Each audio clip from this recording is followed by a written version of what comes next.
కొద్ది ప్రేక్షకులకు మరియు కన్జ్యూమర్ అడ్వొకసీ గ్రూప్ సభ్యులకు ముందుగా హృదయపూర్వక నమస్సులు.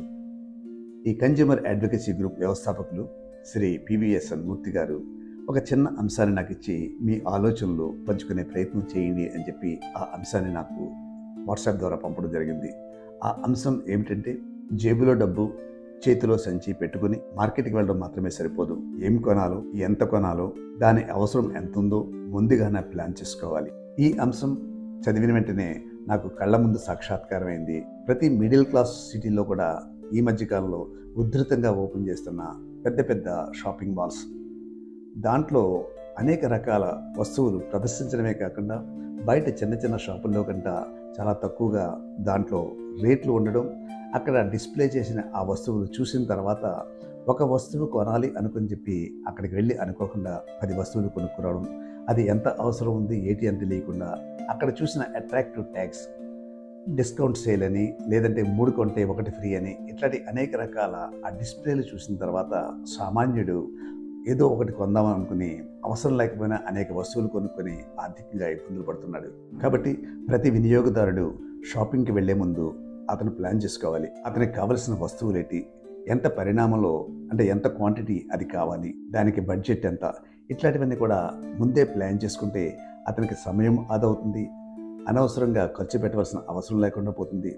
లేకపోతే ఏమవుతుందంటే, అవసరం లేకపోయినా కొన్ని వస్తువులు కొంటే అవసరాల కోసం వచ్చినప్పుడు డబ్బు లేక అవసరమైన వస్తువులను అమ్ముకోవాల్సిన పరిస్థితి మనకు వస్తుంటుంది. ఇదే మధ్యతరగతి వినియోగదారుడి యొక్క ప్రస్తుత దీనస్థితి.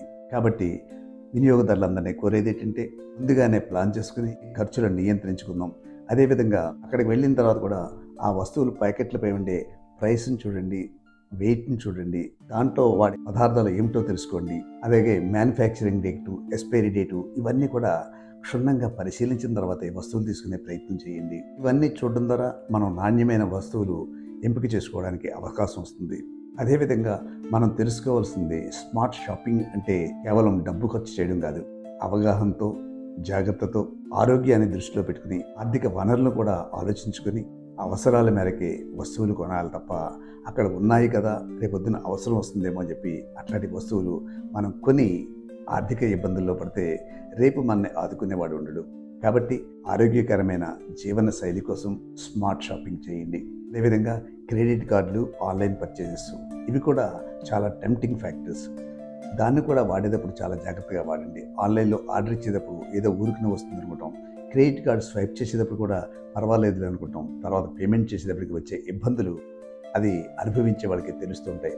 కాబట్టి వినియోగదారులారా జాగ్రత్తగా ఉండండి. వినియోగదారుల కోసం మరిన్ని విజ్ఞానదాయకమైన వీడియోల కోసం కన్జ్యూమర్ అడ్వొకసీ గ్రూప్లో వాళ్ళు పోస్ట్ చేసే వీడియోలను, స్కిట్స్ను, పాటలను, కవితలను, చిన్న చిన్న చిత్రాలను, డిజిటల్ పోస్టర్స్ను, వార్తా క్లిప్పింగ్స్ను, వ్యాసాలు, ఇవన్నీ కూడా ఏంటంటే వాళ్ళు ఒక యజ్ఞంలా చేస్తున్నారు. కాబట్టి దాని పట్ల అవగాహన పెంచుకొని ఆరోగ్యకరమైన జీవనశైలికి శ్రీకారం చుడదాం. మరిన్ని వివరాల కోసం కన్జ్యూమర్ అడ్వొకసీ గ్రూప్ వ్యవస్థాపకులు నంబర్ కూడా ఇక్కడ నేను స్క్రోల్ చేస్తున్నాను. వారికి మీరు ఫోన్ చేసి ఈ విషయాలన్నీ కూడా వారి ద్వారా కూడా మీరు తెలుసుకోవచ్చు.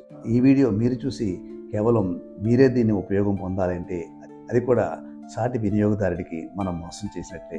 కాబట్టి అందరూ మన స్నేహితులుగానే భావించి వినియోగదారుడైన ప్రతి వారికి కూడా ఈ విషయాన్ని పంచే ప్రయత్నం చేయండి.